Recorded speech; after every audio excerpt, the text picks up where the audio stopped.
ആ arrow mark നാം ഒന്ന് നോക്കിയപ്പോൾ ഇടത്തോട്ടും ഒരു വഴി പോകുന്നു, വലത്തോട്ടും ഒരു വഴി പോകുന്നു. അതിന്റെ ആരോ മാർക്കിന്റെ താഴെ എഴുതിയിരിക്കുന്നു ഇതിലെ പോയാൽ ചെന്നെത്തുന്ന സ്ഥലത്തിന്റെ പേര് ഇതാണ്. ചില പേരൊക്കെ ഞാൻ അവസാനം പറയാം. വലത്തോട്ടുള്ള ആരോ മാർക്കിന്റെ താഴെ എഴുതിയിരിക്കുന്നു ഇതിലെ സഞ്ചരിച്ചാൽ ചെന്നെത്തുന്ന സ്ഥലത്തിന്റെ പേര് ഇതാണ്. പക്ഷേ അസാധാരണമാം വിധം നാം എത്തിച്ചേർന്ന സ്ഥലത്ത് ആ ആരോ മാർക്കിന്റെ താഴെ ഈ കടന്നു പോകുന്ന സഞ്ചരിക്കേണ്ട വഴിയുടെ ചില പ്രത്യേകതകൾ കൂടി എഴുതി വെച്ചിട്ടുണ്ട്. ആളുകൾ നാം എല്ലാവരും വായിച്ചു നോക്കിയപ്പോൾ ആരോ മാർക്കിന്റെ താഴെ എഴുതിയിരിക്കുന്നു, ഇടതേ ഭാഗത്തുള്ള ആരോ മാർക്കിന്റെ താഴെ ഇതിലെ പോയാൽ ഈ വഴി വളരെ സുന്ദരമായ പാതയാണ്, കുണ്ടുകളില്ല, കുഴികളില്ല, യാതൊരുവിധ ദുർഘടമായ പ്രശ്നങ്ങളൊന്നുമില്ല. നാം എല്ലാവരും ആഗ്രഹിക്കുന്ന പോലെ വാഹനത്തിൽ ചാരി കടന്ന് മനസ്സും ശരീരവും ആഗ്രഹിക്കുന്നതെല്ലാം കുടിച്ചും തിന്നും മതിച്ചും രസിച്ചും അതിലൂടെ സഞ്ചരിക്കാം.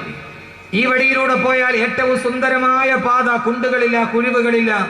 ഇഷ്ടമുള്ളത് കുടിക്കാം, ഇഷ്ടമുള്ളത് തിന്നാം, ഇഷ്ടമുള്ളിടത്ത് കിടന്നുറങ്ങാം, ഇഷ്ടമുള്ളതെല്ലാം ചെയ്യാം. വളരെ സുന്ദരവും സുലഭവുമായി ആരും ചോദ്യം ചെയ്യാനില്ല, ഒന്നും ബാധകമല്ല. ഈ വഴിയിലൂടെ പോയാൽ നിയമപാലകരില്ല, നിയമങ്ങൾ ബാധകമല്ല.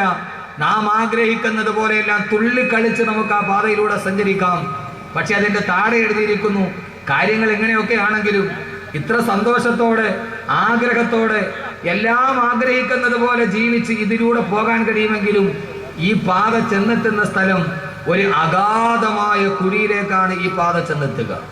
എങ്ങാനും അതിലെങ്ങാനും പോയി വീണുപോയാൽ നാഗങ്ങളും വിഷം ചീറ്റുന്ന നാഗങ്ങളും ചിഹ്നം വിളിക്കുന്ന കാട്ടാനകളും ഹിംസ്ര ജന്തുക്കളും വിഹരിക്കുന്ന ഒരു വലിയ അഗാധമായ പടുകുഴിയിലേക്കാണ് ഈ പാത ചെന്നെത്തുന്നത്. അറിയാതെ എങ്ങാനും വീണുപോയാൽ പിന്നീട് അവിടെ നിന്ന് തിരിച്ച് എഴുന്നേറ്റ് വരൽ സാധ്യമല്ല. എങ്ങാനും വീണുപോയാൽ പിന്നീട് എഴുന്നേറ്റതിൽ നിന്ന് തിരിച്ചു വരൽ സുസാധ്യമല്ല. നാം ആ ബോർഡ് വായിച്ചു. ആ യാത്രയിൽ ഞാനുമുണ്ട്, നിങ്ങളുമുണ്ട്, എല്ലാ ആളുകളുമുണ്ട്. സുധീർ ഭായി ഉണ്ട്, സൈബുദ്ദീൻ ആചേണ്ടി ഇരിക്കുന്ന നിങ്ങളെല്ലാവരും ഉണ്ട്, സർവ്വ ആളുകളുണ്ട്, നമ്മളെല്ലാവരും ഞാനും അക്കൂട്ടത്തിലുണ്ട്. അള്ളാഹു നമ്മുടെ യാത്ര സഫലമാക്കട്ടെ, അള്ളാഹു നമ്മുടെ യാത്ര സഫലമാക്കട്ടെ. ഇന്ത്യൻ റെയിൽവേയിൽ ടിക്കറ്റ് എടുത്താൽ അതിൻ്റെ താഴെ കാണും wish you A happy journey. Indian റെയിൽവേയുടെ ടിക്കറ്റിൻ്റെ താഴെ എപ്പോഴും ഉണ്ടാകാം wish you A happy journey, നിങ്ങൾക്കൊരു സന്തോഷകരമായ യാത്ര ഞങ്ങൾ ആശംസിക്കുകയാണ്. നമ്മുടെ ഈ യാത്ര നാളെ അവസാനിക്കുമ്പോൾ അള്ളാഹു ഈ യാത്ര ഏറ്റവും നല്ല ശുഭകരമായ ഒരു അന്ത്യം കുറിക്കുന്ന യാത്രയെ അള്ളാഹു സ്വീകരിക്കട്ടെ. വലതുഭാഗത്തെ ബോട്ട് നോക്കിയപ്പോൾ അതിൻ്റെ താഴ്ഭാഗത്ത് എഴുതിയിരിക്കുന്നു ഇതിലെ പോയാൽ വളരെ ദുർഘടമായ പാത, കുണ്ടുകളും കുഴികളും നിറഞ്ഞ പാത. അതിലെ സഞ്ചരിച്ചാൽ ശരീരവും മനസ്സും വല്ലാതെ ഉലഞ്ഞ് വളരെ കഷ്ടപ്പെട്ടിട്ടല്ലാതെ ഈ പാതയിലൂടെ സഞ്ചരിക്കാൻ കഴിയില്ല. അതിലെ പോയാൽ ഏറെ പ്രയാസങ്ങൾ സഹിക്കേണ്ടി വരും. അതിലെയുള്ള പാത വളരെ സുഗമമല്ല, പരുപരുത്ത കല്ലുകളും മുള്ളുകളും നിറഞ്ഞു നിൽക്കുന്ന ഒരു പാത. പക്ഷെ അതിലെ സഞ്ചരിക്കുമ്പോൾ ഇഷ്ടമുള്ളത് കുടിക്കാൻ കഴിയില്ല, ഇഷ്ടമുള്ളത് കഴിക്കാൻ കഴിയില്ല, ഇഷ്ടമുള്ളിടത്ത് കിടന്നുറങ്ങാൻ കഴിയില്ല. മനസ്സും ശരീരവും എന്താഗ്രഹിച്ചാലും അതിനെയെല്ലാം അടിച്ചമർത്തി ഇഷ്ടങ്ങളോടെല്ലാം പൊരുതിയിട്ടല്ലാതെ അതിലൂടെ സഞ്ചരിക്കാൻ കഴിയില്ല. മനസ്സും ശരീരവും നല്ല കഷ്ടപ്പാടുകളും ബുദ്ധിമുട്ടുകളും സഹിച്ചാൽ മാത്രമേ ആ റോഡിലൂടെ പോകാൻ കഴിയൂ.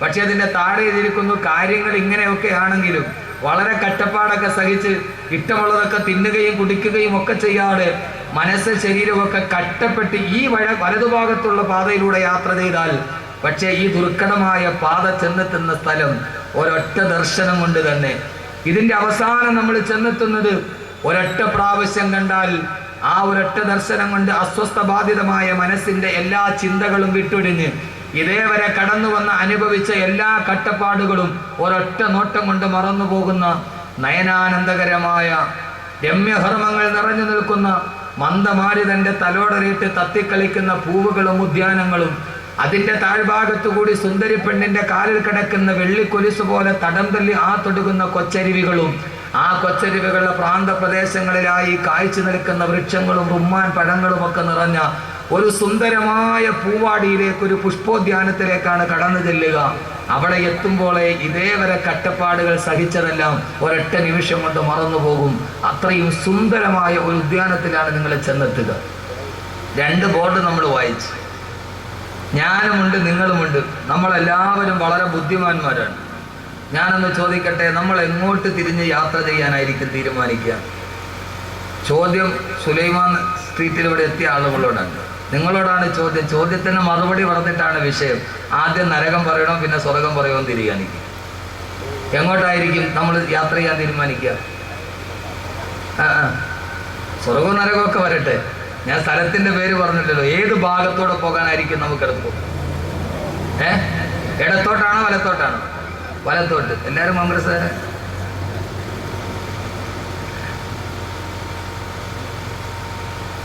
വളരെ ആലോചിച്ചിട്ട് വേണം പറയാൻ.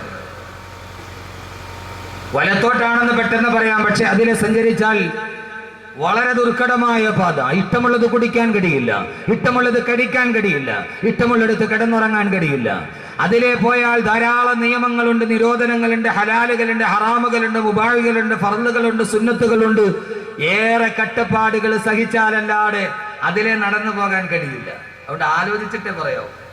അങ്ങനെ തന്നെയാണല്ലോ സഹോദരിമാരും അങ്ങനെ തന്നെ.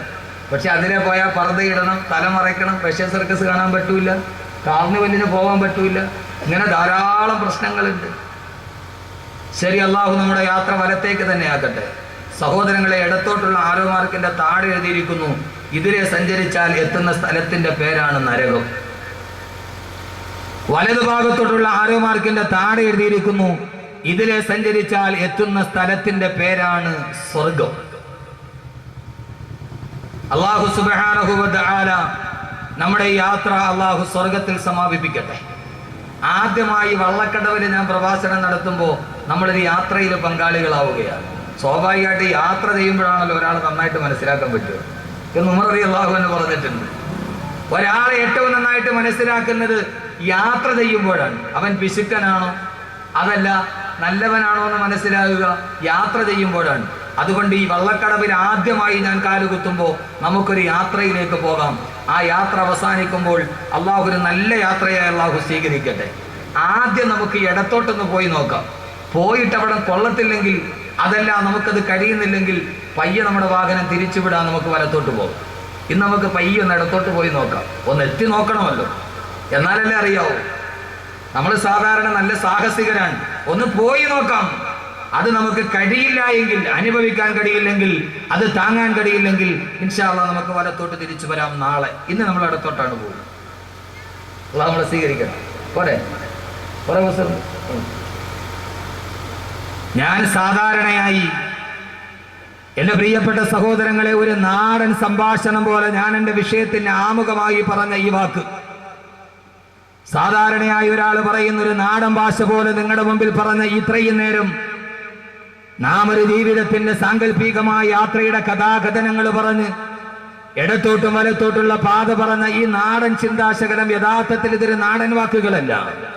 എന്റെ പ്രഭാഷണത്തിന്റെ തുടക്കത്തിൽ ഞാൻ പറഞ്ഞ ഈ വാക്ക് ഏതെങ്കിലും ഒരു നാടൻ വാക്കുകളല്ല. ഇതാരാണെന്നറിയുമോ? 14 നൂറ്റാണ്ടുകൾക്ക് മുമ്പ് എവിടേക്കാണ് സഞ്ചരിക്കേണ്ടതെന്നറിയാതെ ഒരു കൈയിൽ ഒട്ടകത്തിന്റെ കടിഞ്ഞാണും മറുകൈയിൽ ചാട്ടവാറും ചുണ്ടിൽ ചൂളം വിളിയുമായി ലജ്നാൻ പർവ്വതത്തിന്റെ പ്രാന്തപ്രദേശത്തിലൂടെ ഇടയനില്ലാത്ത ആട്ടിൻപെട്ടത്തെ പോലെ അബദ്ധസഞ്ചാരം ചെയ്ത 6-ാം നൂറ്റാണ്ടിലെ കാട്ടറബികളെ എവിടേക്കാണ് സഞ്ചരിക്കേണ്ടതെന്നറിയാതെ ഭൗതികമായ ജീവിതത്തിന്റെ പച്ചത്തിളപ്പിന്റെ മുമ്പിൽ എന്തിനൊക്കെയോ ജീവിച്ചു പോയ 6-ാം നൂറ്റാണ്ടിലെ കാട്ടറബികൾ, ആ കാട്ടറബികളെ എവിടേക്കാണ് സഞ്ചരിക്കേണ്ടത് എന്ന് പറഞ്ഞു കൊടുക്കാൻ, ലക്ഷ്യബോധം പഠിപ്പിച്ചു കൊടുക്കാൻ വേണ്ടി വന്ന ആദരവായ പ്രവാചകൻ നബി മുഹമ്മദ് മുസ്തഫ, ആദരവായ പ്രവാചകൻ നബി മുഹമ്മദ് മുസ്തഫ സല്ലല്ലാഹു അലൈഹി വസല്ലമ ഓതിക്കൊടുത്ത 114 അധ്യായങ്ങൾ അടങ്ങുന്ന ബഹുമാനപ്പെട്ട പ്രവാചകൻ സല്ലല്ലാഹു അലൈഹി വസല്ലമ തന്റെ സമൂഹം മുഴുവനെ നരകത്തിന്റെ ഭാഗത്തേക്ക് ലക്ഷ്യബോധമില്ലാതെ സഞ്ചരിക്കുമ്പോ ഈ സമൂഹത്തിന് എങ്ങനെയാണ് ഒരു സൽപാന്താവ് വെട്ടിത്തുറന്നു കൊടുക്കുന്നത് എന്നറിയാൻ ജബലന്നൂർ പർവ്വതത്തിന്റെ മുകൾ ഭാഗത്ത് താഴെയിരിക്കുന്ന ഹിറാ ഗുഹയിലിരുന്നു കൊണ്ട് പ്രവാചകൻ കഅബയെ നോക്കിയിരിക്കുമ്പോ അള്ളാന്റെ റസൂല് ധ്യാന നിമഗ്നനായിരിക്കുന്ന ഹിറാ ഗുഹയിലിരുന്നാൽ ഹിറാ ഗുഹയുടെ പ്രത്യേകത ഇപ്പോഴും ഹിറയിലിരുന്നിട്ട് മുമ്പോട്ട് നോക്കിയാൽ നേരെ കഅബാലയം കാണാം. കഅബാലയത്തിന്റെ മത്താഫിന്റെ മുകളിലൂടെ എന്താണ് ചെയ്യേണ്ടതെന്നറിയാതെ, എവിടേക്ക് പോകണമെന്നറിയാതെ ആട്ടിൻപറ്റത്തെ പോലെ നടന്നുപോയ തന്റെ ജനതയെ നോക്കി ദുഃഖനിമഗ്നനായിരിക്കുന്ന പ്രവാചകന്റെ മുമ്പിലേക്ക് ഈ സമൂഹത്തെ മുഴുവനും സ്വർഗത്തിന്റെ രാജപാതയിലോട്ട് കടത്തിക്കൊണ്ടുപോകാൻ അള്ളാഹു അവതരിപ്പിച്ച അള്ളാഹുവിന്റെ വിശുദ്ധമായ ഖുർആനിലെ 6666 പരം വരുന്ന സൂക്തങ്ങളിൽ 114 അധ്യായങ്ങളിൽപ്പെട്ട ഒരേ ഒരു അധ്യായമായ സൂറത്ത് ദുഹർ. ആ സൂറത്ത് ദഹറിലെ 2 ആയത്തുകളുടെ അർത്ഥമാണ് ഇതേവരെ നിങ്ങളോട് ഞാൻ പറഞ്ഞത്. ഈ പറഞ്ഞതും ഈ യാത്രയും ഈ ബോട്ടും ഈ ആരോ മാർക്കുമെന്നും എന്റെ വാക്കുകളല്ല, അതൊരു നാടൻ ഭാഷയല്ല, അതെന്റെ ഏതെങ്കിലും ഒരു സരസമായ ഭാവനയല്ല. ഇത്രയും നേരെ 20 മിനിറ്റോളം നിങ്ങളോട് ഞാൻ പറഞ്ഞത് അള്ളാഹുവിന്റെ വിശുദ്ധമായ ഖുർആൻ. ഇതേപോലെ എവിടേക്ക് സഞ്ചരിക്കേണ്ടതെന്നറിയാതെ നരകത്തിന്റെ പാത തെരഞ്ഞെടുത്ത ഒരു സമൂഹത്തിനോട് സ്വർഗത്തിന്റെ രാജപാത വെട്ടിത്തെളിച്ചു കൊടുത്ത ഖുർആൻ പറഞ്ഞ സൂറത്ത് ദഹറിലെ 2 ആയത്തുകളുടെ അർത്ഥമാണ് ഞാൻ പറഞ്ഞത്. അല്ലാഹുവിന്റെ വിശുദ്ധമായ ഖുർആൻ പറയുന്നു, സൂറത്ത് ദഹർ ഓതി നോക്കുക. ഇന്നാ ഖലഖനൽ ഇൻസാന മിൻ നുത്ഫത്തിൻ അംശാദിൻ നബ്തലി ഫജഅൽനാഹു സമീഅൻ ബസീറാ ഇന്നാ ഹദൈനാഹു സബീല ഇമ്മാ ശാകിറൻ വ ഇമ്മാ കഫൂറാ. അല്ലാഹുവിന്റെ വിശുദ്ധമായ ഖുർആൻ പറയുന്നു സൂറത്ത് ദഹർ, ഇന്നാ ഖലഖനൽ ഇൻസാന മിൻ നുത്ഫത്തിൻ അംശാദിൻ നബ്തലി. ഏ മനുഷ്യ, നിന്നെ ഞാൻ സൃഷ്ടിച്ചത് ആര് കണ്ടാലും അറപ്പുളവാക്കുന്ന, കെട്ടിപ്പിടിച്ചാൽ എട്ടിപ്പിടിക്കുന്ന ഒരു രേതസ്കണത്തിൽ നിന്നാണ് നിന്നെ ഞാൻ സൃഷ്ടിച്ചെടുത്തത്. അള്ളാന്റെ ഖുർആൻ പറയുന്നു, മനുഷ്യ നിനക്കൊരു ഭൂതകാലമില്ലയോ? ഏത് ഭൂതകാലമെന്നറിയുമോ? അള്ളാഹു നിന്നെ ഒരു രേതസ്കണത്തിൽ നിന്ന് പടച്ചെടുത്ത ശൂന്യതയുടെ കാലം. അള്ളാഹു നമ്മളെ ഭൂലോകത്തേക്ക് പടക്കുകയാണ്. എന്റെ പ്രിയപ്പെട്ട സഹോദരങ്ങളെ, സഹോദരിമാരെ, ആ യാത്ര നമ്മൾ തുടങ്ങുകയാണ്, ജീവിതത്തിന്റെ യാത്ര. ഉമ്മാന്റെ ഗർഭാശയത്തിൽ നിന്ന്, പിതാവിന്റെ മുതുകിലെ രേതസ്കണത്തിൽ നിന്ന് ഉമ്മാന്റെ ഗർഭാശയത്തിലേക്ക് വന്ന് അവിടുത്തെ 9 മാസത്തെ ജീവിതം കഴിഞ്ഞ് ഉമ്മാന്റെ ഗർഭാശയത്തിൽ നിന്ന് ഭയവിഹ്വലതയോടെ പൊട്ടിക്കരയുന്ന ഒരു കൊച്ചു കുഞ്ഞായി ഭൂലോകത്തേക്ക് വന്നു. അതിനെക്കുറിച്ചാണ് അല്ലാഹ് പറയുന്നത്, മിന്നുത്തുഫത്തിൻ അംശാദിൻ നബ്തലി. അല്ലാഹു നിന്നെ സൃഷ്ടിച്ചില്ലയോ ഭൂമിയിലേക്ക്? സഹോദരങ്ങളെ, മനസ്സിലാക്കിക്കൊള്ളുക, നമ്മുടെ ജീവിതത്തിന്റെ യാത്ര തുടങ്ങുകയാണ്. ഒറ്റയടി പാതയിലൂടെ നമ്മൾ പോവുകയാണ്. ഞാൻ നേരത്തെ പറഞ്ഞതുപോലെ നീണ്ടു നിവർന്ന് കിടക്കുന്ന ഒറ്റയടി പാത. ശാഖകളില്ല, പിരിവുകളില്ല, എവിടേക്കും നോക്കേണ്ട കാര്യമില്ല. ആ പാതയിലൂടെ മുന്നോട്ട് പോകുമ്പോ ആ ഒറ്റയടി പാതയാണ് പ്രായപൂർത്തിയാകുന്നത് വരെയുള്ള കാലം. പ്രായപൂർത്തിയാകുന്നത് വരെ അവന് ഹലാലുകളില്ല, ഹറാമുകളില്ല, മുബാഹുകളില്ല, ഫർളുകളില്ല, സുന്നത്തുകളില്ല. അല്ലാഹ് പറയുകയാണ്, നിനക്ക് കാണാനുള്ള കണ്ണ് ഞാൻ തന്നു, വബസീറ നിനക്ക് കാണാനുള്ള കണ്ണ് ഞാൻ തന്നു, വസമിയ നിനക്ക് കേൾക്കാനുള്ള ശക്തിയും തന്നു. സത്യവും അസത്യവും തിരിച്ചറിയാൻ പാകതയെത്തുമ്പോ, ധർമ്മവും അധർമ്മവും തിരിച്ചറിയാൻ പാകതയെത്തുമ്പോ, സത്യാസത്യ വ്യവച്ഛേദനത്തിനും ധർമാധർമ്മ വ്യതിരക്തതയ്ക്കും നിന്റെ ഹൃദയം ഭാഗമാകുമ്പോ, ഇപ്പോൾ നീ കൊച്ചുകുട്ടിയല്ല, നീ പ്രായപൂർത്തിയായി. തെറ്റും ശരിയും കണ്ടുപിടിക്കാൻ നിനക്കൊരു പാകതയെത്തുമ്പോ അല്ലാഹ് പറയുന്നു, നിന്റെ പാത 2 പിരിയുകയാണ്. ഇന്നാ ഹദൈനാഹു സബീൽ. ഇതാ നിന്റെ മുമ്പിൽ 2 വഴി ഞാൻ വെട്ടി തുറക്കുന്നു. ഏത് വഴി എന്നറിയുമോ? ഇമ്മാ ശാകിറൻ വ ഇമ്മാ കഫൂറാ. ഒന്ന് സത്യത്തിന്റെ പാത, മറ്റൊന്ന് അസത്യത്തിന്റെ പാത. അല്ലാഹ് പറയുന്നു, മനുഷ്യരുടെ മുമ്പിൽ 2 പാതയുണ്ട്. ഇതിലേക്ക് സഞ്ചരിക്കണമെങ്കിൽ സഞ്ചരിക്കാം. അല്ലാഹ് പറയുന്ന 2 പാത നിന്റെ മുമ്പിലുണ്ട്. ഇമ്മാ ശാകിറൻ വ ഇമ്മാ കഫൂറാ. 2 വഴികൾ. ഒന്ന് സത്യത്തിന്റെ പാത, മറ്റൊന്ന് സത്യത്തിന്റെ പാത. ഒന്ന് ധർമ്മത്തിന്റെ പാത, മറ്റൊന്ന് അധർമ്മത്തിന്റെ പാത. ഒന്ന് വെളിച്ചത്തിന്റെ പാത, മറ്റൊന്ന് ഇരുട്ടിന്റെ പാത. ഒന്ന് തമസിന്റെ പാത, മറ്റൊന്ന് ജ്യോതിസിന്റെ പാത. ഒന്ന് പകലിന്റെ പാത, മറ്റൊന്ന് രാത്രിയുടെ പാത. ഒന്ന് ഹക്കിന്റെ പാത, മറ്റൊന്ന് ബാത്തിലിന്റെ പാത. ഒന്ന് സുന്നത്തിന്റെ പാത, മറ്റൊന്ന് ബിദഅത്തിന്റെ പാത. ഒന്ന് ഇസ്ലാമിന്റെ പാത, മറ്റൊന്ന് കുഫറിന്റെ പാത. അല്ലാഹ് പറയുന്നു, ഫഹദൈനാഹു നജ്ദൈൻ.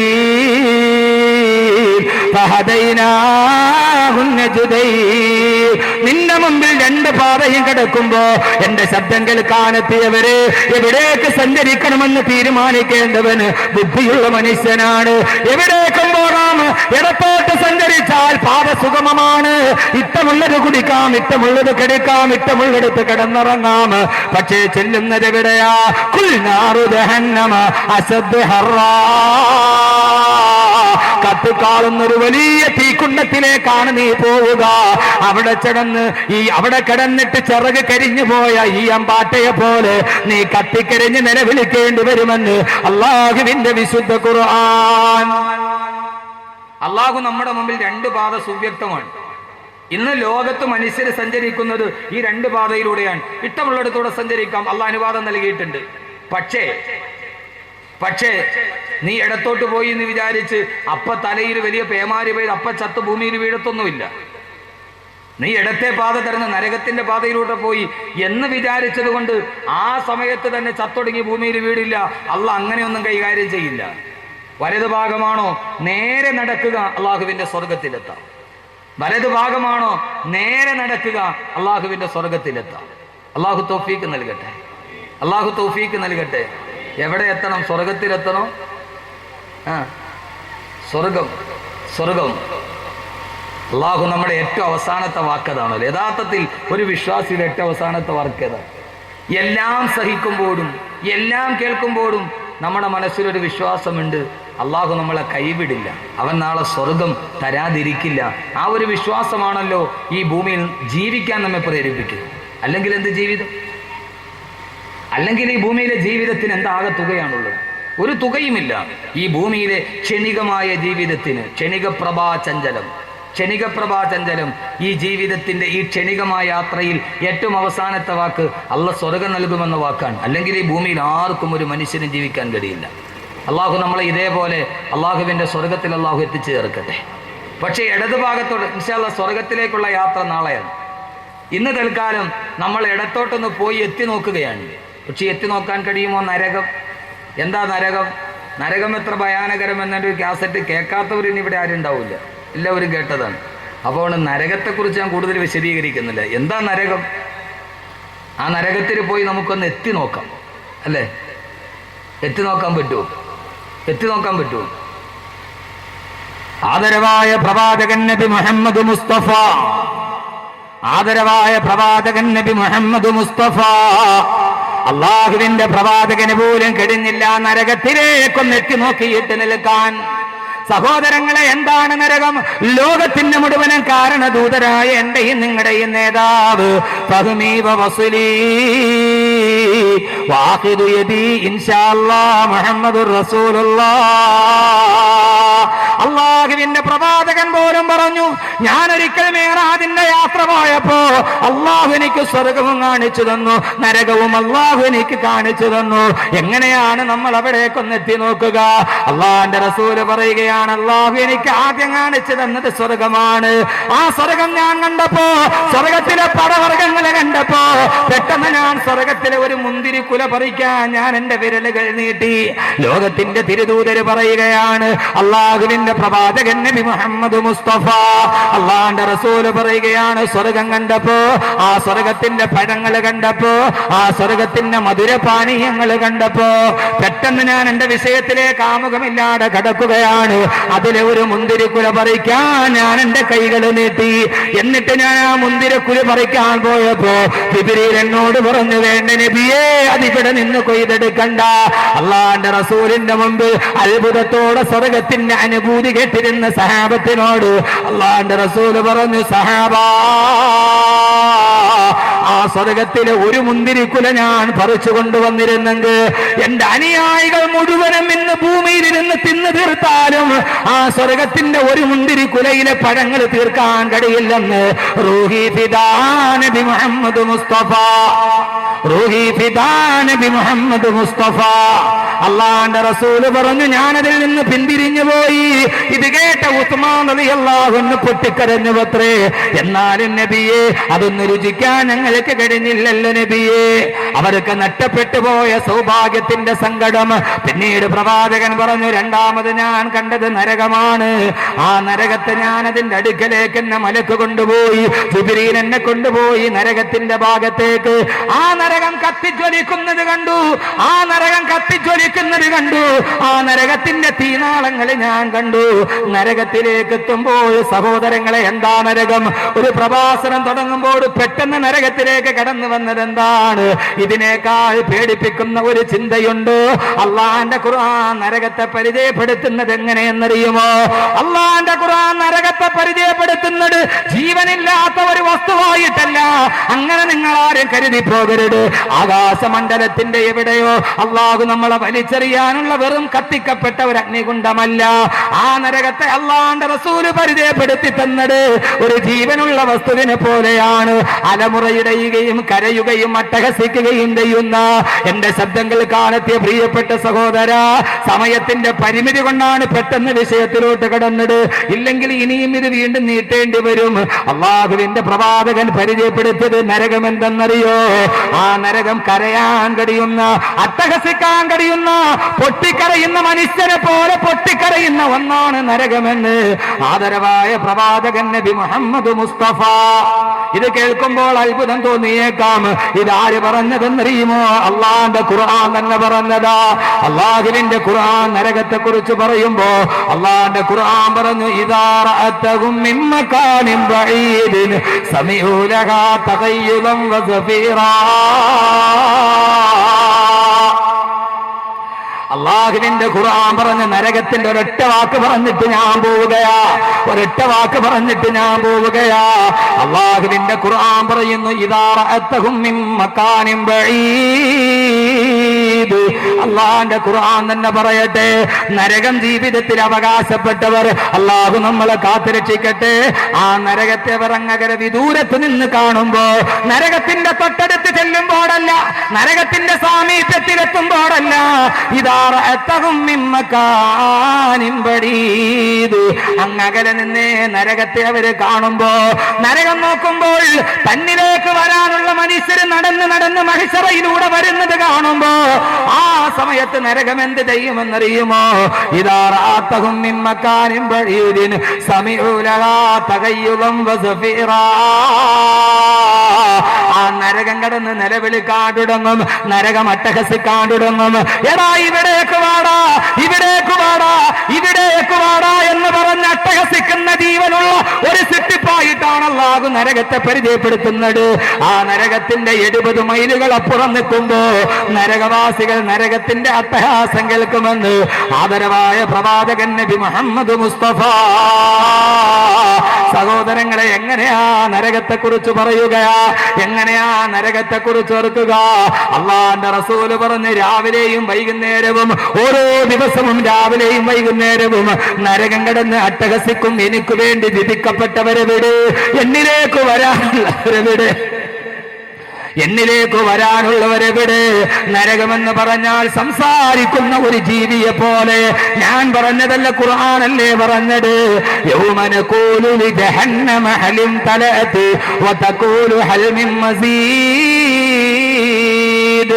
യൗമ നഖൂലു ലിജഹന്നമ, നാളെ പരലോകത്ത് നരകാവാസികളെ നരകത്തിലോട്ട് വലിച്ചെറിയുമ്പോ അല്ലാഹു നരകത്തോട് ചോദിക്കും, അല്ല നരകത്തോട് ചോദിക്കും, ഏതൊരു തമ്പുരാനാണോ നരകത്തെ പടച്ചത് ആ തമ്പുരാൻ നരകത്തോട് ചോദിക്കും, ഓ നരകമേ, ഹലിം തലഅതി, നിന്റെ വയറ് നിറഞ്ഞോ നരകമേ? നിന്റെ വള്ള നിറഞ്ഞോ നരകമേ? ആ സമയത്ത് നരകം മറുപടി പറയും, അല്ലാഹുവേ, ഹൽ മിൻ മസീദ്, നിറഞ്ഞില്ല അല്ലാഹുവേ, ഇനിയും ഉണ്ടെങ്കിൽ എന്റെ പള്ളയിലോട്ട് കോരിയിട്ടോ. ഒരിക്കലും നിറയാത്ത പള്ള നരകത്തിന്റെ പള്ളയാണെന്ന് അല്ലാഹുവിന്റെ വിശുദ്ധ ഖുർആൻ. രാവിലെയും വൈകുന്നേരം നരകമട്ടഹസിക്കുമ്പോ എന്റെ സഹോദരങ്ങളെ, നാളെ പരലോകത്ത് ഇതേ ആളുകൾ ചെല്ലുമ്പോ 70 മൈൽ അകലെ നിന്നുകൊണ്ട് നരകമട്ടഹസിക്കുമ്പോ, ഇവിടേക്ക് വാടാ, ഇവിടേക്ക് വാടാ എന്ന് പറയുമ്പോ ഈ നരകത്തിന്റെ അട്ടഹാസം കേൾക്കാത്ത യുവാക്കളെ, എങ്ങനെയാണ് കള്ളു കുടിക്കാൻ കഴിയുന്നത്? എങ്ങനെയാണ് വ്യഭിചരിക്കാൻ കഴിയുന്നത്? എങ്ങനെയാണ് വട്ടിപ്പലിശ മേടിക്കാൻ കഴിയുന്നത്? ഈ ഭൂലോകത്തിന് മുകളിൽ ഒരു ശപിക്കപ്പെട്ട ജന്മമായി മാറുന്നത്. നിന്നെ ഓർത്തിട്ട് നരകം വിളിക്കുകയാണ്. നീ ആ വിളി നിന്റെ കാതിൽ കേൾക്കുന്നില്ലെങ്കിൽ അത് കേൾക്കുന്ന ഒരു ദിവസം വരും. അള്ള പറയുകയാണ്, അവൻ അതിന്റെ നരകത്തിന്റെ വിളി ഒരു നരകാവകാശിയുടെ ചെവിയിൽ കേൾക്കുമ്പോ അവൻ കിടന്ന് വിളിക്കാൻ തുടങ്ങും, അല്ലാഹുവേ, അല്ലാഹുവേ, അല്ലാഹുവേ, ഞാൻ ഈ അട്ടഹാസം ദുനിയാവിൽ വെച്ചെന്ന് കേട്ടിരുന്നെങ്കിൽ എന്ന് പറഞ്ഞു കണ്ടവൻ നരകത്തിൽ കിടന്ന് നിലവിളിക്കും. അല്ലാഹുവേ, ഞാനിത് ഈ ഭൂമിയിൽ ജീവിക്കുമ്പോൾ അറിഞ്ഞിരുന്നെങ്കിൽ, വള്ളക്കടവിൽ ജീവിച്ചിരിക്കുമ്പോ ഈ നരകത്തിന്റെ വിളി ഒരു പ്രാവശ്യം എന്റെ കാതിലൊന്ന് കേട്ടിരുന്നെങ്കിൽ. അങ്ങനെ നരകത്തിൽ കിടന്നവൻ വിളിക്കുമ്പോ അല്ലാഹുവിന്റെ മലക്കുകൾ പറയും, എടാ ഒരു പ്രാവശ്യം നിലവിളിച്ചാൽ പോരാ, ഇവിടെ കിടന്ന് ഒരു പ്രാവശ്യം നിലവിളിച്ചാൽ പോരാ. ലാ തദുൽ യൗമ സുബൂറൻ വാഹിദാ വദഉ സുബൂറൻ കസീറാ. ഇന്നൊറ്റ ദിവസം നിലവിളിച്ചാ പോരാ, 1000 വട്ടം നിലവിളിച്ചാലും നരകം നിന്നെ വിടില്ലെന്നുള്ള അല്ലാഹുവിന്റെ വിശുദ്ധ ഖുർആൻ. ഇത്ര ഭീകരമാണ് നരകം. അതുകൊണ്ടാണ് റസൂലുള്ള പറഞ്ഞത്, ആ നരകത്തിന്റെ അടുക്കിലേക്ക് ഞാൻ പോയി, ഇന്നന്നാറ അതിനൈത്തുമിന്നീ, ആ നരകത്തിന്റെ തീച്ചൂടുകൾ എന്റെ മുഖത്തെ കാഞ്ഞടിച്ചപ്പോ ഇമാം ബുഖാരി റഹിമഹുല്ലാ ഉദ്ധരിക്കുന്ന ഹദീസാണിത്. എന്റെ പ്രിയപ്പെട്ട സഹോദരങ്ങളെ, അല്ലാഹുവിന്റെ റസൂൽ പറയുകയാണ്, ഈ ലോകം സൃഷ്ടിക്കാൻ കാരണഭൂതരായ ലോകത്തിന്റെ ഏറ്റവും വലിയ സൗഭാഗ്യമേ, അല്ലാഹ് കഴിഞ്ഞാൽ ഇസ്ലാമിക സമൂഹത്തിന്റെ ആരംഭമേ അവലംബമേ, ഞാൻ നരകത്തിന്റെ മുമ്പിൽ ചെന്നപ്പോ ആ നരകത്തിന്റെ ഭീകരത ഞാൻ കണ്ടു. അതിന്റെ ചൂട് എന്റെ മുഖത്തോട്ടത് അടിക്കാൻ തുടങ്ങി.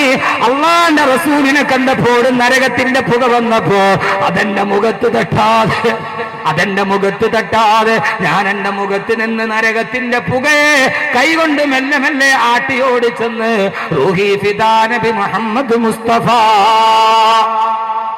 എന്താ നരകം? അള്ളാന്റെ റസൂലിന്റെ മുഖത്തിന്റെ ഭാഗത്തേക്ക് നരകത്തിന്റെ പുക വന്നപ്പോ ഞാൻ അതിനെ ആട്ടി ഓടിച്ചു സഹാബ. എനിക്ക് തന്നെ അതിന്റെ പുക സഹിക്കാൻ കഴിയുന്നില്ല. അപ്പൊ തീ എന്തായിരിക്കും? ഇയാളെന്താ തുടക്കത്തിലെ നരകം പറഞ്ഞിട്ട് പേടിപ്പെടുത്തണം എന്നല്ല, ഈ രണ്ടല്ലാതെ ജീവിതത്തിൽ ഇനി മാറാനൊന്നുമില്ല. ഈ നാട്ടിൽ അതേ പറയാവൂ, ഏത് നാട്ടിലും. കാരണം വഴിതെറ്റി നടക്കുന്ന ഒരു ജനതയെ സംബന്ധിച്ചോളം ആ ജനതയുടെ മുന്നിൽ മാറ്റത്തിന്റെ ഒരു തിരി കൊളുത്തണമെങ്കിൽ നരകത്തെക്കുറിച്ചുള്ള പേടിക്കും സ്വർഗത്തെക്കുറിച്ചുള്ള ആശയ്ക്കുമേ കഴിയും. അല്ലാതെ ഈ ഭൂമിയിലെ എന്ത് ലാഭം പറഞ്ഞിട്ടാണ് അവരെ വിളിക്കുക? നിങ്ങളൊന്ന് ആലോചിച്ച് നോക്കി. കള്ളു കുടിച്ച് മദ്യപിച്ച് മതോന്മത്തനായി കിടക്കുന്ന ഒരുത്തനോട് നീ ഇനി കള്ളു കുടിക്കരുത് എന്ന് പറയാൻ അവനോട് ഭൂമിയിലെ ഏത് ലാഭമാ പറയുക? നീ ഇനി മുതൽ കള്ളു കുടിക്കാതിരുന്നാൽ ജമാഅത്തിന്റെ വകയായിട്ട് നിനക്ക് ഒരു ദിവസം 100 വെച്ച് തരാന്ന് പറയാൻ പറ്റുമോ? കഴിയില്ല. നീ കള്ളു കുടിക്കാതിരുന്നാൽ ഞങ്ങളെല്ലാവരും കൂടി നിനക്ക് ഒരു ദിവസം 250 റുപ്യ വെച്ച് തരാൻ പറ്റുമെന്ന് പറയാൻ പറ്റുമോ? ഏതൊരു അധർമ്മത്തിൽ നടക്കുന്ന മനുഷ്യനോടും അവനെ അധർമ്മത്തിൽ നിന്ന് പിന്തിരിപ്പിക്കാൻ പറയാൻ അവനോട് കഴിയുന്നത്, നീ മദ്യപാനിയായാൽ നാളെ നരകത്തിലെ ശിക്ഷ, നീ മദ്യപാനം ഉപേക്ഷിച്ചാൽ നാളെ നിന്റെ സ്വർഗത്തിലെ രക്ഷ. ഇത് രണ്ടും പറഞ്ഞിട്ടല്ലാതെ ലോകത്തൊരു മനുഷ്യനെയും മാറ്റാൻ കഴിയില്ല. അത് കേട്ടപ്പോഴും അതറിഞ്ഞപ്പോഴുമാണ് മനുഷ്യൻ മാറിയത്. ആ നരകത്തിൽ പോകുന്നതിന് 31 കാര്യങ്ങൾ ഒരു മനുഷ്യനെ നരകത്തിലെത്തിക്കുമെന്ന് നബി മുഹമ്മദ് മുസ്തഫ. നമുക്ക് കഴിയുന്നത് പോലെ പറയാം സമയത്തിന്റെ പരിമിതിക്കുള്ളിൽ. അള്ളാഹു എല്ലാ കാര്യങ്ങളും മാറ്റി അള്ളാഹിന്റെ സ്വർഗത്തിന്റെ അവകാശിയാകാൻ അള്ളാഹു തൗഫീക്ക് നൽകി അനുഗ്രഹിക്കട്ടെ. അള്ളാഹു തൗഫീക്ക് നൽകി അനുഗ്രഹിക്കുമാറാകട്ടെ. എൻ്റെ പ്രിയപ്പെട്ട സഹോദരങ്ങളെ, ഈ നരകം ഭയാനകരമാണ്. യദ്ഊന വൈലൻ യദ്ഊന സുബൂറ. ഓരോ ദിവസം രാവിലെയും വൈകുന്നേരവും നിലവിളിച്ചോണ്ടേയിരിക്കും, അട്ടഹസിക്കും. എവിടെ? എന്നിലേക്ക് വരാനുള്ളവരെവിടെ? ഇവിടെയുള്ള ഒത്തിരി പേരത് കേൾക്കും. ഓരോ നാട്ടിലും നരകത്തിലോട്ട് പോകാൻ അവകാശികളായ എത്രയെത്രയോ ആളുകൾ. ഈ ജീവിതം ഒരു യാത്രയാണ്. നമ്മുടെ ജീവിതയാത്ര തുടങ്ങുകയാണ്. ഈ യാത്ര അവസാനിക്കുന്നത് ഒരു മണ്ണിൻ്റെ അടിയിലാണ്. അവിടെ നിന്ന് പിന്നെ പരലോകത്തിലേക്കും സ്വർഗത്തിലേക്കും നരകത്തിലേക്കും. അതുകൊണ്ട് നമ്മുടെ ഈ സബലം ഈ യാത്ര നമുക്ക് തുടങ്ങാം ഇവിടെ വെച്ച്. ജീവിതമേ ഒരു യാത്രയാണ്. ജീവിതം ഒരു വല്ലാത്ത യാത്രയാണ്. ജീവിതമേ ഒരു യാത്ര. ഇങ്ങനെ ഓരോ കാലടി മുമ്പോട്ട് പോകുമ്പോഴും ആയുസ് പുറകോട്ട് പോവുകയാണ്. ഒരു കാലെടുത്ത് മുമ്പോട്ട് വെക്കുമ്പോൾ ജീവിതത്തിൽ 2 യാത്രയാണ് നടക്കുന്നത്. ഒരു കാല് മുമ്പോട്ട് വെക്കുമ്പോൾ പരലോകത്തേക്കുള്ള യാത്ര കൂടുന്നു, അതേപോലെ ആയുസ്സിലേക്കുള്ള യാത്ര കുറയുകയും ചെയ്യും. ഒരു കാലെടുത്ത് മുമ്പോട്ട് വെച്ചാൽ അത്രയും സമയം ആയുസ്സിൽ നിന്ന് കുറഞ്ഞെന്നാണ്. ഈ ജീവിതമേ ഒരു യാത്രയാണ്, വല്ലാത്ത യാത്ര. ഗർഭാശയം വീട്ടത് മുതൽ സഫറാണേ, അടുത്തുള്ള ക്യാമ്പും സോദര കബറാണേ. ഗർഭാശയം വീട്ടതു മുതൽ സഫറാണേ, അടുത്തുള്ള ക്യാമ്പും സോദര കബറാണേ. തഴവ ഉസ്താദ്, എന്താ ഈ മനുഷ്യൻ? ആരായി മനുഷ്യരെന്നറിയോ? ഇങ്ങനെയൊക്കെ ജീവിക്കണം. മരിച്ചാൽ പൊതിയാനുള്ള കഫൻ തുണിയും ചുരുട്ടി തലയിൽ വെച്ചിട്ട് കിടന്നുറങ്ങിയ മനുഷ്യൻ എവിടെ? മക്കയിലല്ല, മദീനയിലല്ല, കൊല്ലം ജില്ലയിൽ. മക്കയിലെയും മദീനയിലെയും സഹാബത്തിന്റെ കഥയല്ല, ഈ അടുത്ത കാലത്ത് മരണപ്പെട്ടു പോയ കൊല്ലം ജില്ലയിലെ കരുനാഗപ്പള്ളി തടവയിൽ ജീവിച്ചിരുന്ന മഹാനായൊരു മനുഷ്യൻ, അദ്ദേഹത്തിന്റെ വാക്കാണിത്. ഞാൻ പൂന്തറ വാതിൽ പറഞ്ഞപ്പോൾ ഒരാൾ പറഞ്ഞു, പൂന്തറ വാതിൽ പറഞ്ഞ എഴുതി വാതിൽ കഴിഞ്ഞിട്ട് പിന്നെ ഒരു കാൽക്കുലേഷൻ ഉണ്ടല്ലോ, എങ്ങനെയുണ്ട്, കൊള്ളാവോ ഇല്ലയോ എന്നുള്ളൊരു ചെറിയ ഒരു പോസ്റ്റ്മോർട്ടം നടക്കും. അപ്പോൾ ഒരാൾ പറഞ്ഞു, കണ്ട ഇത്രയും ആൾ കൂടിയുണ്ട് അങ്ങേരെ പ്രസംഗം കേൾക്കാൻ. അപ്പോൾ അടുത്ത ആൾ പറഞ്ഞു, അയാൾക്ക് സഹിക്കില്ലേ, സത്യം കണ്ടാൽ സഹിക്കില്ലല്ലോ, കൊള്ളാം പ്രസംഗമൊക്കെ നല്ല പ്രസംഗം, പക്ഷെ ഇടയ്ക്കിടയ്ക്ക് പാട്ട് പാടുന്നതിന് അത് വേണ്ട. ഈ വിവരമില്ലാത്തൊരിത് എന്താണ് തിരിച്ചറിയാൻ കഴിയേണ്ടത്? ഈ അറബി ബൈത്ത് പാടുമല്ലോ, അറബി ഭാഷയെന്ന് കേൾക്കുന്നതേ അവർക്കൊരു വല്ലാത്ത ബുദ്ധിമുട്ട്. എൻ്റെ സഹോദരങ്ങളെ, ലോകത്ത് ഇത് മുഴുവനും ഉണ്ടായത് ഈ അറബി ഭാഷയിൽ നിന്നാണ്. ആദരവായ പ്രവാചകൻ നബി മുഹമ്മദ് മുസ്തഫ, ആദരവായ പ്രവാചകൻ നബി മുഹമ്മദ് മുസ്തഫ, അള്ളാഹുവിന്റെ പ്രവാചകന്റെ അടുക്കലുണ്ടായിരുന്നു മക്കയിലൊരു വലിയ പ്രധാനപ്പെട്ട കവി. തഴവാ ഉസ്താദിന്റെ ബൈത്ത് പറഞ്ഞിട്ട് അതിലൂടെ ഞാൻ മറ്റൊന്ന് പറയുകയാണ്. ഒരു വല്ലാത്ത കവി, മക്ക മുഴുവനും കവിത പാടി നടന്ന കാലം, സാഹിത്യ സാമ്രാട്ടുകൾ നടന്ന കാലം, ആ കാലഘട്ടത്തിലെ കവിയായിരുന്നു ലബീദ്. ആ ലബീദിനെ കുറിച്ചാണ് അല്ലാഹുവിന്റെ റസൂല് പറഞ്ഞത്, അസ്ദഖു കലിമത്തിന് കാലഹശായിറു കലിമത്തു ലബീദ്. ലോകത്ത് എത്രയോ കവികൾ പാട്ട് പാടിയിട്ടുണ്ട്, എത്രയോ ആളുകളെ കവിത പാടിയിട്ടുണ്ട്. പാടിയ കവിതയിൽ ഏറ്റവും നല്ല കവിത റസൂലുള്ള പറഞ്ഞതാണ്, ഇമാം ബുഖാരി ഉദ്ധരിക്കുന്ന ഹദീസാണ്. പാടിയ കവിതകളിൽ ഏറ്റവും നല്ല അറബി കവിത ഏതെന്നറിയോ? അത് ലബീദ് പാടിയ കവിതയാണ്. ലബീദ് പാടിയ കവിത ഏതെന്നറിയോ? അലാ കുല്ലു ശൈഇൻ മാ ഖലല്ലാഹ ബാതിലു വകുല്ലു നഈമിൻ ലാ മഹാലത സായിലു. അലാ, നിങ്ങൾ അറിയണം, കുല്ലു ശൈഇൻ മാ ഖലല്ലാഹ ബാതിലു, അല്ലാഹുവല്ലാതെ ലോകത്തുള്ളതെല്ലാം നശിച്ചു പോകുന്നതാണ്, എല്ലാം നശിച്ചു പോകും, അല്ലാഹു മാത്രം നശിക്കുന്നതല്ല. വകുല്ലു നഈമിൻ, എല്ലാ സൗഭാഗ്യങ്ങളും നീങ്ങി പോകുന്നതാണ്, എല്ലാ സൗഭാഗ്യങ്ങളും നീങ്ങി പോകുന്ന സൗഭാഗ്യമാ ഈ ദുനിയാവിലെ ഏത് സൗഭാഗ്യവും നീങ്ങി പോകുന്ന സൗഭാഗ്യമാണ്. സഹോദരങ്ങളെ, നിലനിൽക്കുന്നത് അള്ളയിലുള്ള വിശ്വാസം മാത്രമാണ്. ഇത് കേട്ട റസൂലുള്ള പറഞ്ഞു, ലബീദേ നീ പറഞ്ഞതാണ് ശരി, അല്ലാഹുവിന്റെ റസൂല് പോലും ശരി വെച്ച് പറഞ്ഞു പോയ വല്ലാത്ത കവിത. എല്ലാം നഷ്ടപ്പെട്ടു പോകുന്ന ലോകം എന്തിനാണ് സഹോദരങ്ങളെ? ഈ ഭൂമിക്ക് വേണ്ടി കെട്ടിപ്പിടിച്ചിട്ടൊരു ജീവിതം, ഈ ജീവിതം ഒരു യാത്രയാണ്. ആ യാത്രയുടെ നടുവിൽ നഷ്ടപ്പെടുന്നത് ഓരോരുത്തരാണ്. ഉപ്പ നഷ്ടപ്പെട്ടു പോയി, ഉമ്മ നഷ്ടപ്പെട്ടു പോയി, ഭാര്യ നഷ്ടപ്പെട്ടു പോയി. ഈ ജീവിതത്തിന്റെ യാത്രയിൽ വേറിട്ടൊരു യാത്രയ്ക്ക് തയ്യാറാവണം. എന്റെ ഈ വിഷയത്തിലോട്ട് ഞാൻ കടക്കട്ടെ, ഒരാമുഖത്തിലോട്ട് കടക്കട്ടെ. നമ്മളൊരു യാത്ര തുടങ്ങി, ഈ യാത്രയിൽ ഒരു വേറിട്ടൊരു യാത്ര. ഏകാന്ത പതികനായി നടക്കണം, ഒറ്റയാനായിട്ട് നടക്കണം. ഈ ജീവിതയാത്രയിൽ മാറി നടക്കാൻ കഴിയുന്നൊരു നല്ല മനുഷ്യനെ സൃഷ്ടിക്കാൻ കഴിയണം. എല്ലാവരും നടക്കട്ടെ, അവര് ബാറുകളിൽ ഇരിക്കട്ടെ, അവര് വൈകുന്നേരങ്ങളിൽ ചവിട്ടുവീണ്ട് ചീട്ടുകളങ്ങളിൽ ഇരിക്കട്ടെ. പൊന്നു ചെറുപ്പക്കാരാ, നിനക്കൊരു യാത്രയുണ്ട്, വേറിട്ടൊരു യാത്രയുണ്ടാകണം. എല്ലാ സൗഭാഗ്യങ്ങളും നഷ്ടപ്പെട്ടു പോകുന്ന ലോകത്ത്, ആർക്കും ആരെയും വേണ്ടാത്ത ലോകത്ത്, ഭാര്യയ്ക്ക് ഭർത്താവിന് വേണ്ട, ഭർത്താവിന് ഭാര്യയ്ക്ക് വേണ്ട, എവിടെയാണോ ലാഭമുള്ളത് ആ ലാഭത്തിന് മാത്രം കൊതിച്ചിട്ട് ജീവിക്കുമ്പോ, ഇന്നലെ രാവിലെ നിങ്ങൾ പത്രം കണ്ടോ? സ്വന്തം ഭർത്താവ് വൃക്ക വിറ്റിട്ട് വെച്ച 4 ലക്ഷം രൂപ ബാങ്കിന്റെ ഡിപ്പോസിറ്റിലിട്ടു. ആ പൈസയും എടുത്തിട്ടാണ് പ്രിയപ്പെട്ട ഭാര്യ വേറൊരുത്തന്റെ കൂടെ പോകാൻ പോയത്.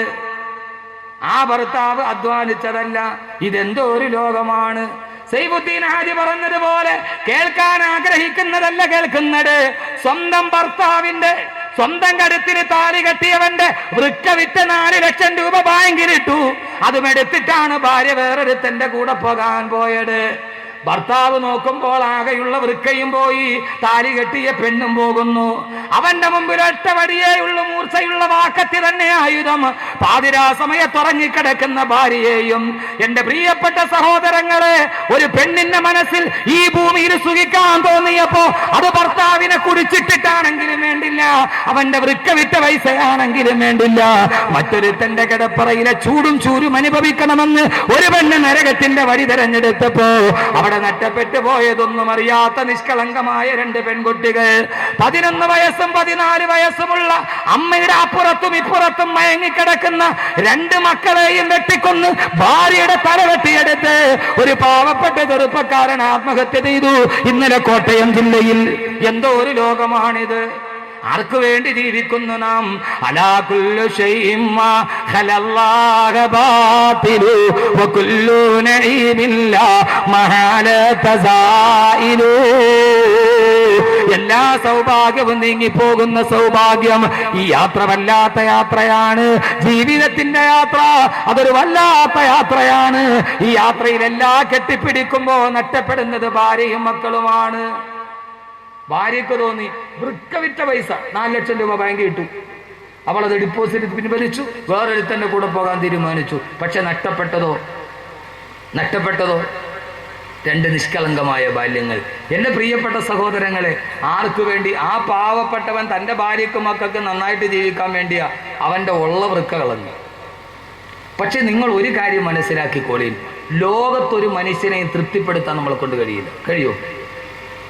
ലോകത്ത് എൻ്റെ പൊന്നു ചെറുപ്പക്കാരാ ഒന്ന് ചിന്തിക്കീൻ, എൻ്റെ പൊന്നു ചെറുപ്പക്കാർ അങ്ങനെ ചിന്തിക്കീൻ. അള്ളാഹു നല്ല മാറ്റം ഉണ്ടാകട്ടെ. ഇവിടെ ഒരു മാറ്റം ഉണ്ടാകണം. ഞാൻ പൂന്തറയിൽ കഴിഞ്ഞ വെള്ളിയാഴ്ച വകളൊക്കെ കഴിഞ്ഞ് ദുആ കഴിഞ്ഞിറങ്ങിയപ്പോൾ ഒരു നല്ല ചെറുപ്പക്കാരൻ, വെളുത്ത് തുടുത്തിരിക്കുന്ന ഒരു നല്ല ചെറുപ്പക്കാരൻ, കണ്ടറിയാം 8 നല്ല സമ്പന്നതയുള്ള ഒരു കുടുംബത്തിലെയാണ്. എല്ലാവരും തുക്കി തിരക്കൊക്കെ കൂട്ടി മുസാവത്തൊക്കെ ചെയ്ത് പോകുമ്പോൾ ഞാൻ ശ്രദ്ധിച്ചു, ഇവൻ ആ സ്റ്റേജിൻ്റെ ഭാഗത്ത് ഇങ്ങനെ മൂലയിൽ മാറി നിന്നു കുറേ നേരം. എല്ലാവരും പോയി കഴിഞ്ഞ് ഞാൻ സ്റ്റേജിൽ നിന്ന് ഇറങ്ങി അപ്പുറത്തെ സൈഡിലോട്ട് വരുമ്പോൾ എൻ്റെ പുറകേ വന്നു. പൂന്തറ പുത്തമ്പള്ളിയുടെ ആ വലിയ ഗേറ്റിൻ്റെ അടുത്ത് എൻ്റെ കൈ പിടിച്ചു, ഉസ്താദേ എൻ്റെ വീട് കുമാരപുരത്താ, മെഡിക്കൽ കോളേജിൻ്റെ അടുത്ത്. ഞാൻ ഇതിലെ വെറുതെ പോയതാ ബൈക്കിൽ. അപ്പോൾ പ്രസംഗം കേട്ടിട്ട് നിന്നതാ. ഇനി ഞാൻ മദ്യപിക്കൂല ഉസ്താദ്, ഇനി ഞാൻ കള്ളു കുടിക്കൂല. അവൻ പറഞ്ഞു, ഞാൻ കള്ളുകുടിയനാണ്, പക്ഷെ ഇനി ഞാൻ കുടിക്കൂല ഉസ്താദെ. ഞാൻ പൂന്തറ പുത്തപ്പള്ളിയിൽ കയറി ഇശ നിസ്കരിച്ചിട്ടേ ഞാൻ പോകുന്നുള്ളൂ. ഇന്ന് മുതൽ ഇൻഷാ അല്ലാഹ് ഞാൻ നിസ്കാരം മുടക്കൂല. ഞാൻ അവനോട് നിന്റെ നമ്പർ ഇങ്ങതാ. ഞാൻ നമ്പർ വെച്ച് ഇന്നലെ മിനിങ്ങാന്ന് വ്യാഴാഴ്ച കഴിഞ്ഞിട്ട് ഞാൻ പിന്നെ പോയത് കാസർഗോഡാണ്. ഞാൻ ഒരാഴ്ച കാസർഗോഡായിരുന്നു. എല്ലാ ദിവസവും രാവിലെ ഞാൻ വിളിക്കും. എന്തിനാണെന്നറിയോ? രാവിലെ വിളിച്ചത് ഇവനൊരു ഭംഗി വാക്ക് പറഞ്ഞതാണോ? രാവിലെ ഏതായാലും വൈകുന്നേരം കുടിച്ചിട്ട് നന്നായിട്ട് കുടിച്ച് മത്തായിട്ട് കിടക്കണ ഒരാൾ രാവിലെ എഴുന്നേക്കാൻ ഇത്തിരി വൈകു ഇല്ലേ? എടുക്കൂല, അറിയില്ലേ? കഷ്ടമൊന്നും അറിഞ്ഞുകൂടാ, പാവങ്ങളിരിക്കുന്നുണ്ട്, അതൊക്കെ ഒന്നും അറിഞ്ഞുകൂടാ. അപ്പം രാവിലെ എഴുന്നേക്കാൻ ഇത്തിരി വൈകും. ഏതായാലും അവൻ ഫോൺ എടുക്കൂല എന്ന് എനിക്കറിയാം. അപ്പം അതുകൊണ്ട് ഞാൻ രാവിലെ സുബഹി നിസ്കാരത്തിന് വേണ്ടി ഞാൻ എഴുന്നേറ്റപ്പോൾ, വെള്ളിയാഴ്ചയാണ് നടക്കുന്നത്, ശനിയാഴ്ച രാവിലെ ഏറനാട് എക്സ്പ്രസ്സിന് ഞാൻ ഇവിടുന്ന് 3:30 ഞാൻ കാസർഗോഡ് പോയി. അന്ന് പകല് കഴിഞ്ഞ് പിറ്റേ ദിവസം രാവിലെ സുബഹി നിസ്കാരത്തിന് മുമ്പ് ഞാൻ 4 മണിക്ക് എഴുന്നേറ്റ് നിസ്കാരമൊക്കെ കഴിഞ്ഞ് അങ്ങനെ ഇരിക്കുമ്പോൾ ഞാൻ വെറുതെ തോന്നി ഏതായാലും ഒന്ന് വിളിച്ചു നോക്കാം. ഞാൻ അവനെ ഫോൺ അടിച്ചു. ഞാൻ നോക്കിയാൽ അവൻ ചാടി എഴുന്നേറ്റ് ഫോൺ എടുത്തു. ഞാൻ അത്ഭുതപ്പെട്ടു പോയി. ഒരു ഭാഗം നടത്തി ഒരാൾ പോരെ? 2 ദിവസം അവിടെ പ്രസംഗിച്ചതിന് പകരത്തെ ഒരൊറ്റ പ്രതിഫലം ഈ ഒരാൾ പോരെ? മതി. നല്ല പിന്നീട് ഇനിയിപ്പോൾ എല്ലാ ദിവസവും എന്നെ വിളിക്കും. ഞാൻ പറഞ്ഞു, നീ ഒരു കാര്യം ചെയ്യേ, നാളെ മുതൽ സുബൈക്ക് എഴുന്നേക്കുമ്പോൾ നീ എന്നെ വിളിക്കണം. ഞാൻ പറഞ്ഞു, ഞാൻ ചിലപ്പോൾ വകത് കഴിഞ്ഞിട്ട് കിടന്ന് ഉറങ്ങിപ്പോകും. അപ്പോൾ നീ എന്ത് ചെയ്യണം? നാളെ മുതൽ സുബൈക്ക് നീ എന്നെ ഒന്ന് വിളിക്കണം. ഏതൊരു മനുഷ്യനെയും നന്നാക്കാൻ കഴിയുന്നത് എങ്ങനെയാണെന്നറിയോ? നമ്മൾ പറയും അവൻ പോക്ക, അവൻ കുടിയൻ, അവൻ പോക്ക, അവനെ എഴുതിത്തള്ളും നമ്മൾ. ഇനി അവൻ നന്നാവില്ല. അല്ല, സ്നേഹത്തോടെ സ്ഫുടം ചെയ്തെടുത്താൽ, കുപ്പയിൽ നിന്ന് കിട്ടുന്ന മാണിക്യം കഴുകിയെടുത്താൽ അതിന് തിളക്കം കൂടും. അവർ പിന്നെ വിട്ടുപോകില്ല. എല്ലാം അറിയാവുന്നവനെ പറയും, ഓ ഇതിനേക്കാൾ ഞാൻ കേട്ടിട്ടുണ്ടോ പറയും. ഒന്നും അറിയാത്തവൻ നന്നാകുമ്പോൾ അവനേക്കാൾ തിളക്കമുള്ള ഒന്ന് വേറെയില്ല. അതുകൊണ്ട് ആരെയും എഴുതിത്തള്ളാറായിട്ടില്ല. ഇപ്പം എല്ലാ ദിവസവും രാവിലെ അവൻ എഴുന്നേറ്റവൻ എന്നെ വിളിക്കും. അള്ളാഹു നിലനിർത്തി കൊടുക്കട്ടെ. നിങ്ങൾ കാര്യമായിട്ട് ദുആ ചെയ്യും.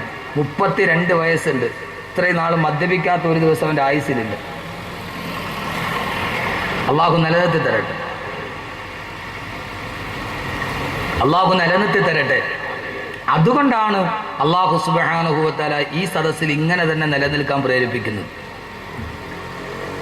കബീർ ഉസ്താദിനെ എല്ലാവരും സ്നേഹിക്കുന്നത് കൊണ്ടല്ല, വേറൊന്നും കൊണ്ടല്ല. ഞാൻ ഇവർക്ക് പണം കൊടുത്തിട്ട് വരുന്നതാണ്. ഈ കൽബിലെ സ്നേഹം അത് കൽബിലുള്ള വെളിച്ചത്തിൻ്റെ സ്നേഹമാണ്. അല്ലാത്ത ഒരു സ്നേഹം